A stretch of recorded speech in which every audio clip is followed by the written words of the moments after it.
আর এখন দেখছি গিজার পিরামিডগুলো। আর এখন যাচ্ছি পিরামিড অফ মানকাউরে।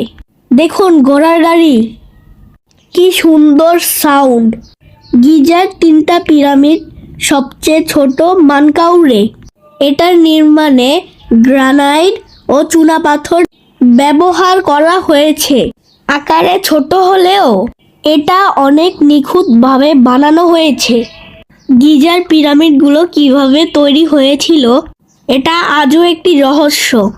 মাটি ও কাদার ঢালু র্যাম্প ব্যবহার করে পাথর উপরে তোলা হতো। পাথর আনা হতো দূরবর্তী খনি থেকে। নীল নদ ব্যবহার করে নৌকায় করে পাথর আনা হতো বলে ধারণা করা যায়। জ্যামিতিক নিখুঁততা এতটাই আধুনিক যা আজও বিস্ময়কর।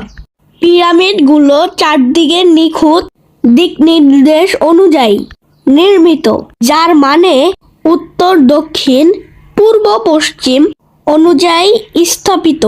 গ্রেট পিরামিডের দিক নির্দেশে ত্রুটি মাত্র 0.05 ডিগ্রি।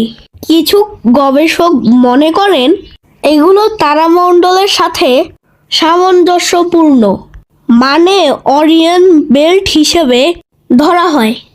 এখানে আসলে সবাই একটু পাথরের উপর উঠে। এখানে উটও আছে, চাইলে আপনি উটেও চড়তে পারেন। পিরামিড ছিল মূলত ফারাওদের সমাধি। প্রাচীন মিশরীয়দের বিশ্বাস ছিল মৃত্যুর পর আত্মা আবার ফিরে আসে। দেহ সংরক্ষণ করলে আত্মা চিরজীবন পায়। তাই মমি বানানো হতো এবং সমাধিতে খাবার, স্বর্ণ, অলংকার রাখা হতো। প্রায় 4500 বছরেরও বেশি পুরনো।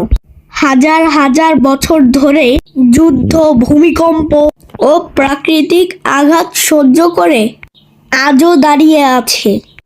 এটি মানব শ্রম, বিজ্ঞান ও বিশ্বাসের অনন্য সংমিশ্রণ।